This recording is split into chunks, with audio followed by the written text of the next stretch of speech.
It's Sunday morning on CBS, and here again is Charles Osgood. When The Who sang My Generation, they were singing about their own baby boom generation. And any boomer who fondly remembers the music of that time will want to take a good look at the relics of rock our John Blackstone has to show us.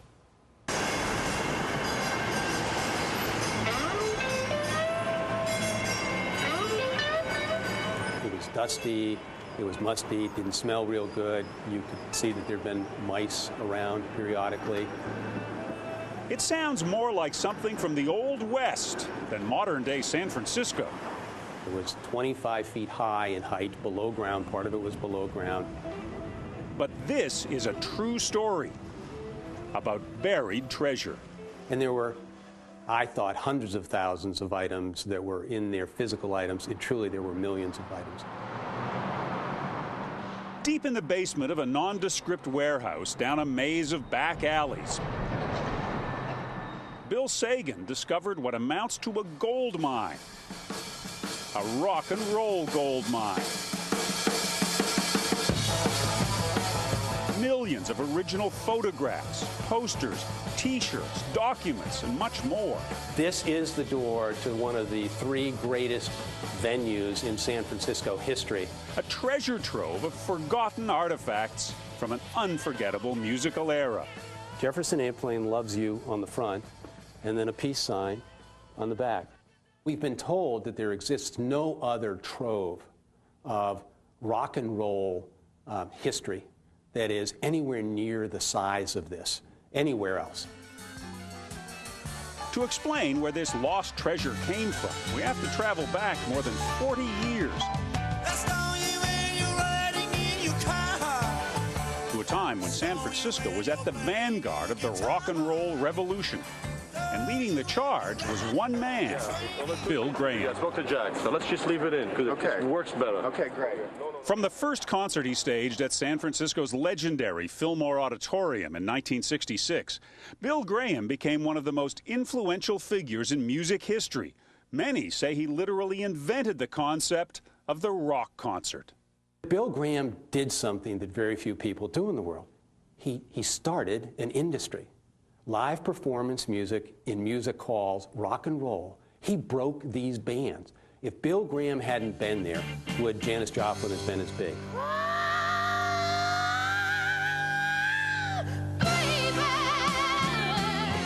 Graham understands musicians, and that's really important to musicians because he knows what a band needs. Most promoters don't care anything except 2 45-minute sets, $6,500. They refuse to relate in any other terms. From 1966 to 1991, Graham's company, Bill Graham Presents, put on more than 20,000 concerts worldwide. Don't you want somebody to love? Everyone who was anyone played for him. Jefferson Airplane, Jimi Hendrix, The Grateful Dead, Led Zeppelin, Pink Floyd, The Rolling Stones, Santana, Springsteen, U2, you name it. The list goes on forever. And for nearly 30 years, Graham saved everything he could get his hands on from every concert he ever put on. Bill Graham was a pack rat. I think Bill Graham just put everything down in that storage area and was going to keep it forever. And when he retired, which if ever that happened, he would decide what to do with it. Bye-bye. Okay, let's watch that film now. For Graham, forever didn't last long. One of rock and roll's most influential concert promoters has died. In 1991, on his way back from a concert, he was killed in a helicopter crash. Bill Graham was one of 3 people killed in the crash last night in. While his memory lived on, the memory of his archive began to fade. Over the next decade, the ownership of Graham's company changed hands several times, but no one took the time to look through all that junk in the basement. Until 2003, when the latest owners decided to sell yet again, and Bill Sagan bought it all. And one day, I believe it was 25 40-foot trucks, truckloads, took the product from their building over to our building. Sagan and his staff kept their find secret while they cataloged every item from what they now called Wolfgang's Vault. Wolfgang Grzonka was Bill Graham's given name. Now they've opened it up to the world and put most of it up for sale on their website, wolfgangsvault.com. First, there are the photographs. This is a Clapton. It's obviously an older Clapton when you look at the hair. This is Blondie, who is being inducted into the Hall of Fame along with the Sex Pistols. I thought there were maybe 500,000 to 1 million slides and negatives. As it turned out, there's probably closer to between 1.5 million and 2 million. There are posters by the thousands, the psychedelic artwork that went up weekly in San Francisco in the 1960s. This is the one that is so well known. It's Jimi Hendrix Experience playing at the Fillmore East. We have more than 500 posters that are so rare that their retail price would be in excess of $15,000. These are tickets. These are the full tickets. There are drawers full of tickets from decades of concerts. On sale now from $25 to hundreds of dollars. We have over 1 million tickets. Grateful Dead one, yeah. Yep. You can read that. I can read that. I'm getting better. There were boxes full of original contracts. Here's a Janis Joplin contract. It was from Winterland in 1969, but this is the original contract signed by Bill Graham and signed by Janis Joplin. The most valuable thing you found. But Bill Graham had one more big surprise in store. Only after Sagan bought the collection and was going through the boxes did he discover what may be the most valuable asset. This is all of the audio and video. Graham didn't just save souvenirs from the concerts, he saved the concerts themselves.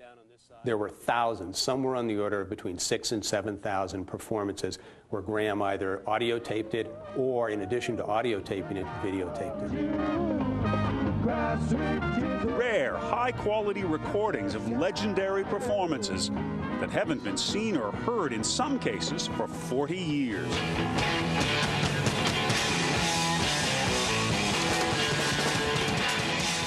The Who's last performance of their rock opera Tommy, before drummer Keith Moon died at age 26.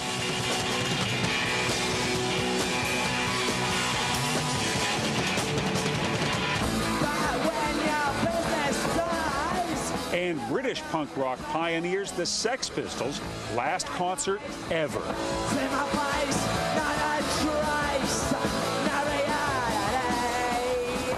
Bill Graham's cameras had captured most all the big names through 3 decades of rock. Bands like Chicago, Lynyrd Skynyrd, Peter Frampton, the Allman Brothers,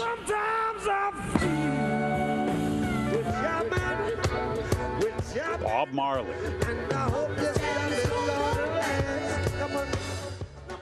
and even more concerts were discovered on audio tapes. Fans can now listen to previously unreleased versions of some of their favorite songs.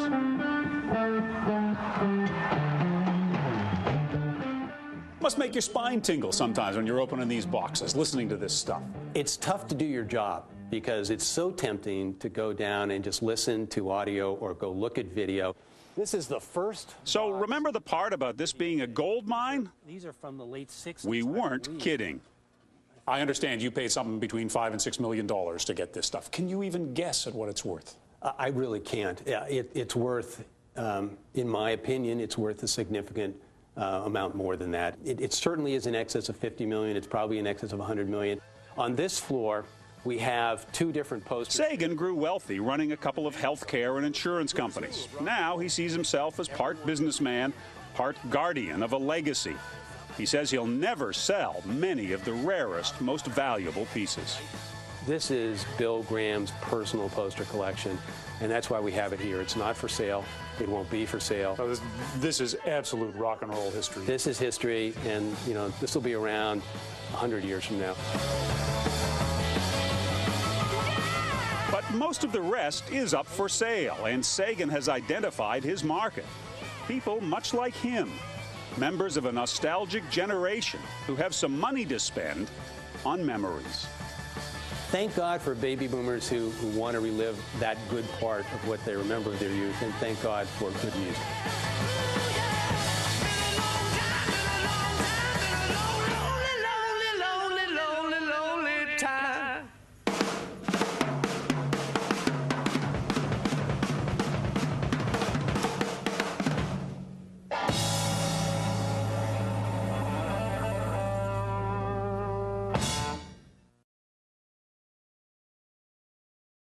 San Francisco history. A treasure trove of forgotten artifacts from an unforgettable musical era. Jefferson Airplane Loves You on the front, and then a peace sign on the back. We've been told that there exists no other trove of rock and roll history that is anywhere near the size of this, anywhere else. A maze of back alleys. Bill Sagan discovered what amounts to a gold mine. A rock and roll gold mine. Millions of original photographs, posters, T-shirts, documents, and much more. This is the door to one of the 3 greatest venues in time. We want to take a good look at the relics of rock our John Blackstone has to show us.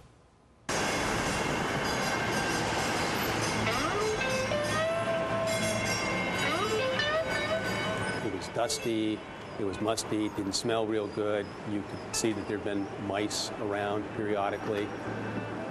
It sounds more like something from the Old West than modern-day San Francisco. It was 25 feet high in height, below ground. Part of it was below ground. But this is a true story about buried treasure. And there were, I thought, hundreds of thousands of items that were in there, physical items. And truly, there were millions of items. Deep in the basement of a nondescript warehouse down